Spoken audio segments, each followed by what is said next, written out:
Hello and good morning, welcome to New Forest Morphs. Jared is joining me this morning and we're going to be talking about our preparation for breeding for 22-23 season. I hope everyone's getting excited. It's just a couple of weeks away for us now, and Jared and I have been putting in a lot of planning because if you plan well then you're more likely to succeed. So today we're going to be talking about some of our breeding pairs that we've selected as a high priority.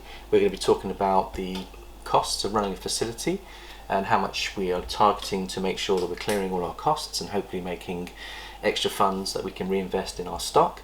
And we're also going to be covering a few of the projects that are really exciting going forward. So there's quite a lot to cover. Today is going to be a focused feeding day, and I've got a list of all the females that Jared and I have gone through which are close to being ready for breeding, and we're focusing on these particular animals here. And you can see that what we've decided to do is, rather than give them large meals, we're giving them large multis, aren't we, Jared? And what we're finding is they're digesting those large multis a lot better. So if you come over here, I'll show you what we've got prepared for later today. And we put them out ready to feed later on this day. And you can see what we've got here is we've got some high quality 50-gram multis all here. And we've also got some small rats to help some of the bigger girls.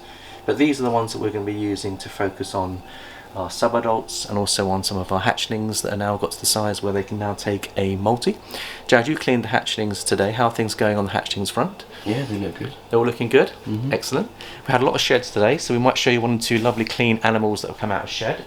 In fact, I might just start with one of our top projects that we're really looking forward to, which is Thor. And Thor I've moved across to here. And he shed out today, and I'm just going to show you just how beautiful this animal is. And he is our VPI Axanthic pied. And I'll just get the scales out and just see how much he's weighing. We like our males to be around about 700 grams minimum before we start breeding. So I'm just going to put him on the scales and see how he looks. He's a stunning animal. And I'll just put that so you can see the weight, Jared. Right, come on Thor, let's have a look at you. So he didn't eat last week because he was in the middle of a shed. But he should be around about 700-800. 948. 948, so that's perfectly good size. You also look at their condition. So if we were to look at the condition on him, Jared, would you say he's in good condition? Yeah. Yeah? So we do an inspection before we start pairing. We're going to be pairing in the next 10 days, starting in October. Is our game plan, and this is one of our top boys that we're going to be plugging into one or two of our girls, and we're going to produce some visual pieds which are 100% het for VPI Axanthic as a building block going forward. We're also going to try and get the pastel going into the VPI Axanthic, which I think will actually make the whole thing pop. So we'll have a look at his project and what value he can bring to the business here, and you can just see how beautiful he is. And he has locked last time, Jared. Do you want to just check to make sure he's producing sperm, Jared? We'll just do a quick switch. Yeah. Yeah. So we also like to check to make sure that the animals are all producing sperm. So Jared will just pop this guy. Let's see. You have to excuse my fingers. They are clean. They just got dye on them. Jared was out perch fishing yesterday and caught some beautiful big perch. So let's just see if he's producing sperm, Jared. You can see definitely a male. Hopefully he's producing sperm. You see any sperm there, Jared? I'm not seeing any. Okay, well, that's interesting. Well, he's definitely produced sperm last year for us, and he's definitely seen locking. So it's very interesting that we've not got any sperm out of him, so we'll have to keep an eye on him and make sure he is producing sperm before we start pairing.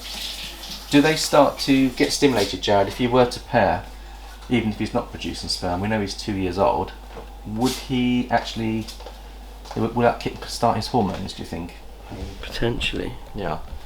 But that's quite unusual. We were expecting to see some sperm there. So, interesting.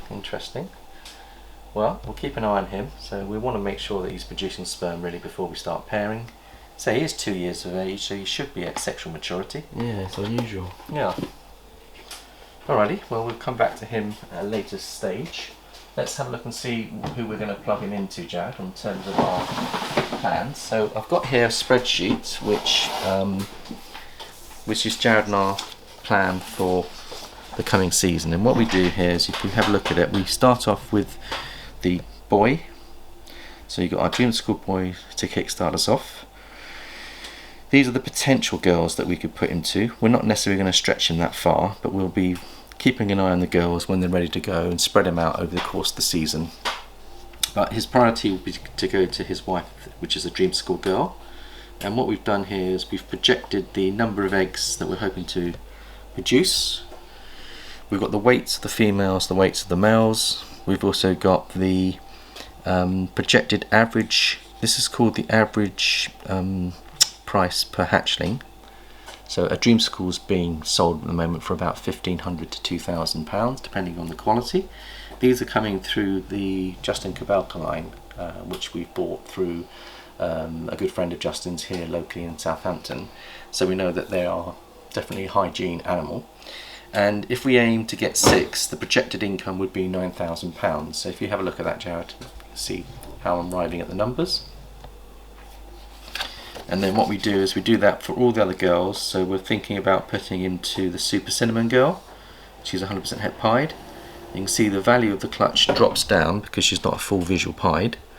So that's worth about £2,400 for the clutch. And the next one we can see here is the Pastel Clown 100% het pied girl, Calypso. She's weighing in at 2,000 plus. Her average animal will be £11.75 per egg, and that will give us 7,000 on a clutch of 6. And then here we have the Pastel Yellow Belly pied, and that will produce an average of £6.50 per egg, clutch value of 3.9. And at the end there we were thinking about putting it to your Calico Enchi Fire Pastel girl, and she is not going to give us such a high value in the clutch value, but what she will do, she'll give us a massive building block. So here there's a trade-off between, do you produce visuals that are worth more money, or do you sacrifice your money in one season to have the building blocks for future seasons? And there's always a trade-off, isn't there, Jared, between, do we go for a building block or do we go for a visual that's going to sell easier? And I think a short-term view would say go for the visual that you can sell easier and make more money, or the long-term view is plug in the Calico girl. Now she's carrying Calico Pastel, she's also carrying Fire, and she's also carrying Enchi. Now if we put her 4 genes into the dreamsicle boy, or the boy puts his genes into her, you can end up with Fire double hets dreamsicles, Enchi double het dreamsicles, Pastel double het dreamsicles, and Calico double het dreamsicles. Or you could get a combination of those codoms going in, which then give you the building blocks going forward, so then you can bring all these extra genes into the project. So I think there's a fine balance between producing enough income to cover your overheads and then also producing enough snakes to give you your future projects. Now we've also done our financial accounts already, being accountants. If anybody needs any assistance with their accounts, we offer a full range of accounts and taxation services. And this is the name of our company. And you can see our year end is 31st of August. We're only in September and we've already done our financial statements because we're so on top of our accounts.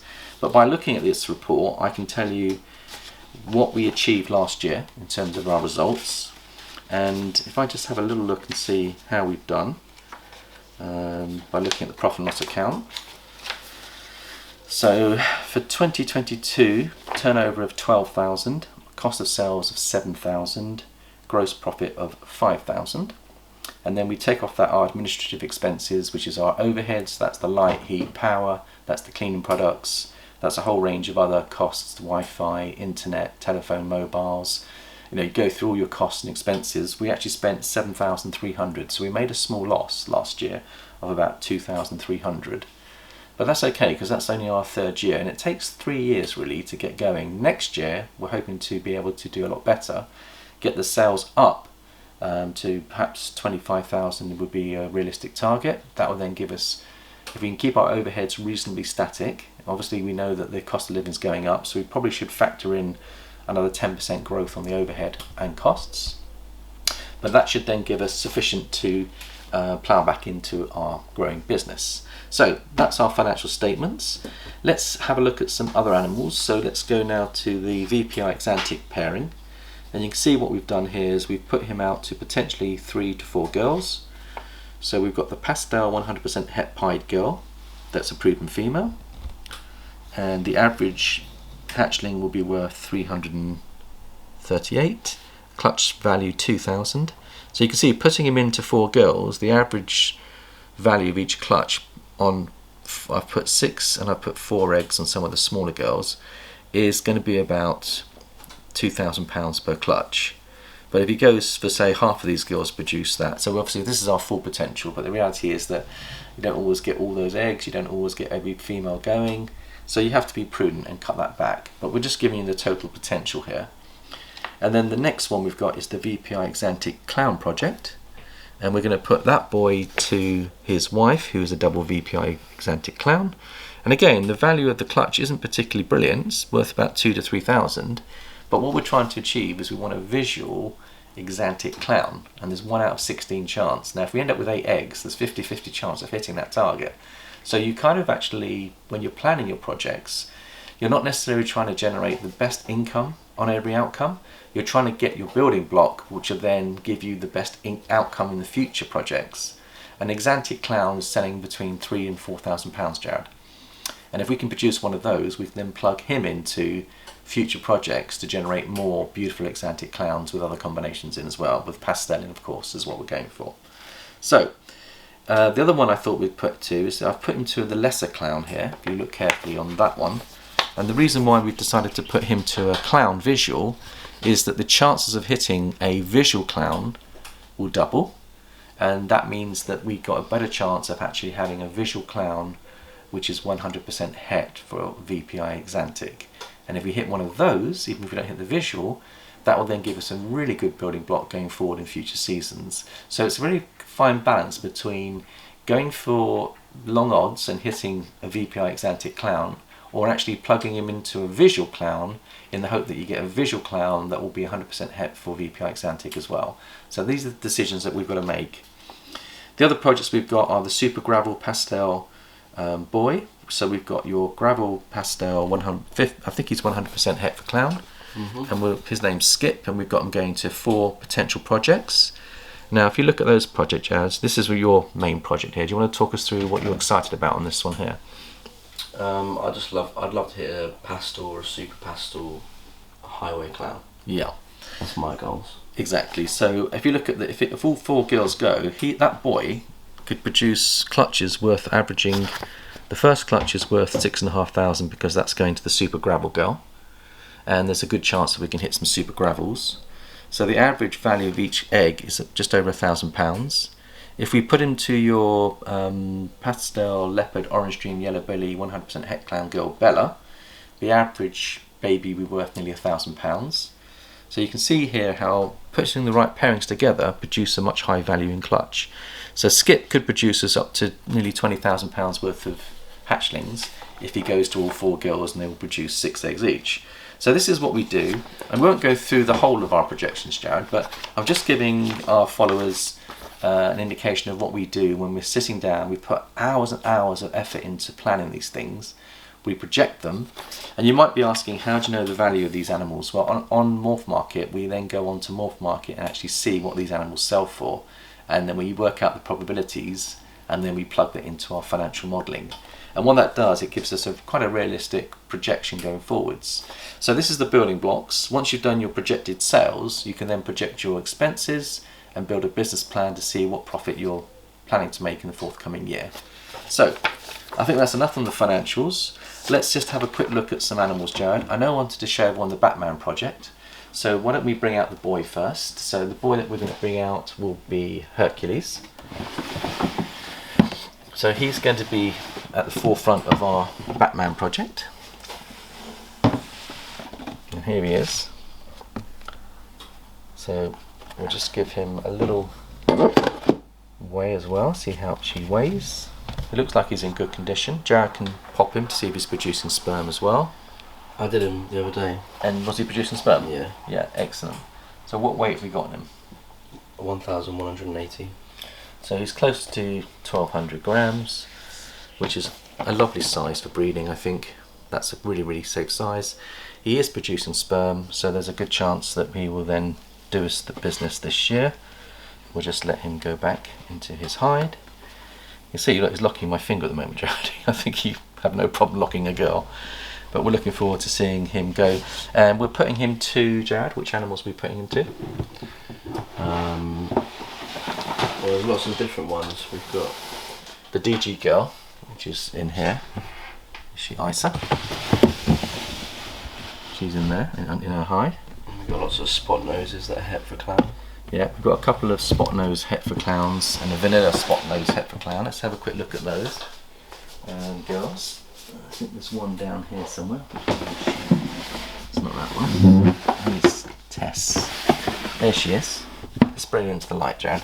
You can see her much better in the light.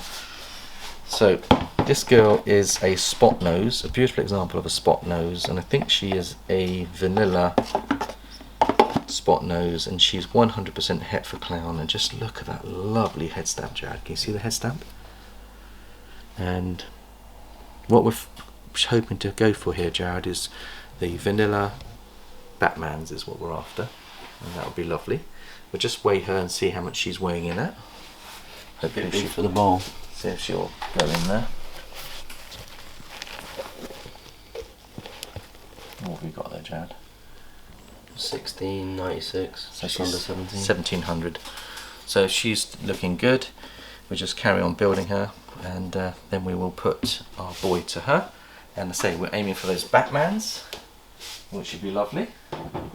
And the other final project I was going to talk to Jared about, which surprised me actually, one of the benefits of planning and researching your pairings is you discover projects that will generate more income for you in the future, but also look brilliant. And what I forgot was many years ago when I got into the Ultramel project, I seem to remember that we could produce some cherry bombs using our Mojave Ultramel boy.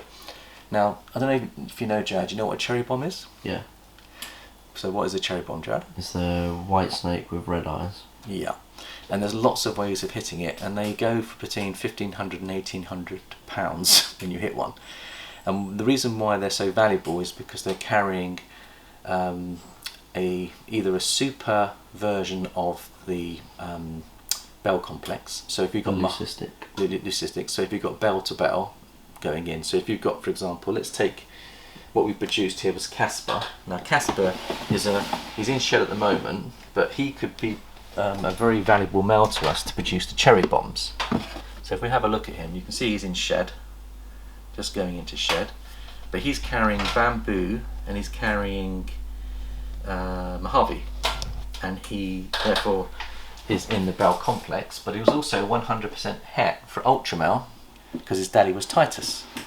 Now when we're using our decision to pair, if we put him to, for example, this girl, which is our Mojave Ultramel Starburst, let's just pull her out. She's not quite up to size yet, but she's not far away. So we're trying to get her ready for later this year. She shed out yesterday. You can see how immaculately beautiful she is. So she's the female version of Titus, the daddy. Beautiful animal. She's probably about 1,300 yards, so she's not a million miles away. So we need to get her up to another 200 or 300 grams. Let's just weigh her. Scale set to 0. Yep. Yeah. What do you think she's going to weigh, Jared? 1,400. 1279. So she's 1279. Okay, so she's getting close to 1,300. So she's not a million miles away from being breedable. So maybe we'll either go for her next year. But she's carrying the Mojave and she's carrying a visual Ultramel. Now, what I didn't realise, Jared, is that if you put Ultramel to Ultramel and then you also hit a bell complex as well, so Mojave to Mojave or Mojave to bamboo, but then you get a visual Ultramel, that visual Ultramel will be an all-white snake with red eyes, because the Ultramel, even though people make the cherry bombs using albinos, the Ultramel is actually from a similar family to the albinos that basically will help you to produce the cherry bomb. So that's a project which we're really looking forward to. Now if she isn't ready to go this year, we've got another option, which is to put our boy Casper to a Mojave or a bamboo that's 100% het for ultra male. Now, if I show you our bamboo girl, who's I think getting close to size, we could use this girl here. Let's bring her out and show you the potential. Not that one. Must be the next one. Zag. Here she is. Let's bring her out and show you how she could produce some cherry bombs. So you've got a beautiful example of a bamboo here. I think she's close to 1300 herself, Jared, maybe 1400, but she's 100% het for ultra male. So to get the cherry bomb, you could put Casper, who's a bamboo Mojave 100% het ultra male boy, to this girl, who's a bamboo 100% het ultra male. And if we hit a visual ultra male that carries either bamboo and Mojave combined, so you've got an act like a super, we could produce the cherry bomb. Now the chances are less by using her, but if we use the Mojave girl, the chances would double because we've got a visual ultra male. But let's just see what she weighs. I think she's going to be close to 1400, Jared.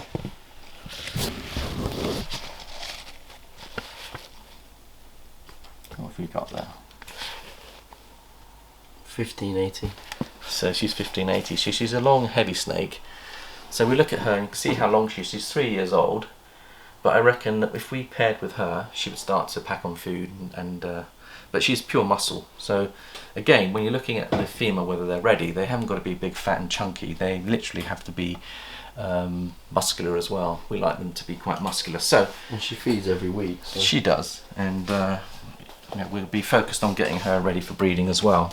So that will then be another opportunity to hit the cherry bomb. So I think that is about all for today. I hope everyone's having a good week and a good season.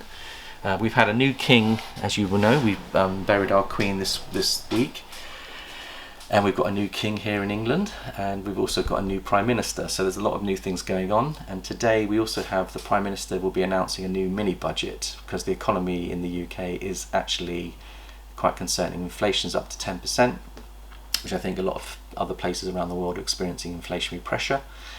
And I think the Chancellor of the Exchequer is going to be announcing some tax breaks today. So let's hope and pray that businesses and individuals and families will get some tax relief to help us over the next 12 months. So thank you everyone for watching. Wish you a wonderful weekend, and we shall see you next week. Bye bye for now.